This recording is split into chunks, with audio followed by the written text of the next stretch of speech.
তিলৰ চাটনি খাই কোনে কোনে ভাল পায় জনাবচোন দেই। মোৰ কিন্তু বহুত বেছি প্ৰিয় আৰু সদায় বেলেগ বেলেগ টেঙা দি মই টেষ্টটো লৈ চাওঁ মানে কেনেকুৱানো লাগে। গতিকে আজি বনালোঁ তেতেলীৰ লগত। আৰু তিলৰ চাটনিটো সকলোৱে বনাব জানে, একেবাৰে চিম্পুল, যিকোনো টেঙাৰ লগত দিলে ইয়াৰ টেষ্টটো আচলতে বেলেগ বেলেগ হৈ যায়। গতিকে আজি অকণমান তিলখিনি ধুনীয়াকৈ ভাজি ল'লোঁ, জলকীয়াও দিছোঁ, কেঁচা জলকীয়া দেখিলেই, আৰু দুটুকুৰা নাৰিকলো দি দিছোঁ লগত আৰু বেছি সোৱাদ হ'বলৈ। আৰু এই যে টাৱাখনত মই গৰম কৰি ল'লোঁ কি জানেনে, নহৰু আৰু আদা গিটুকুৰা অকণমান গৰম কৰি ল'লোঁ।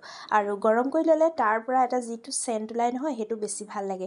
এই পানীখিনি যে মই প্ৰথমতে দিয়া দেখুৱালোঁ সেইখিনি আচলতে মই পিছত আকৌ কাঢ়ি থ'লোঁ।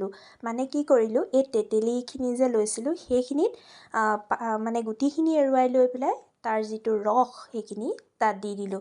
মানে প্ৰথমে দিয়াখিনি পেলাই এইখিনি দি দিলোঁ। মানে একেটা কথাই, পানী মানে বেলেগকৈ দিয়া আৰু এনেকৈ দিয়া। আৰু ৰেডি হৈ গ'ল আজি মোৰ তিলৰ চাটনি। এয়া দেখিছে নহয়, খাবলৈ কিন্তু টেষ্টটো বহুত বেছি ভাল হয়। তেতেলী দি আচলতে চবতকৈ বেছি ভাল লাগে। আপোনালোকে খাই চাব যিসকলে খোৱা নাই।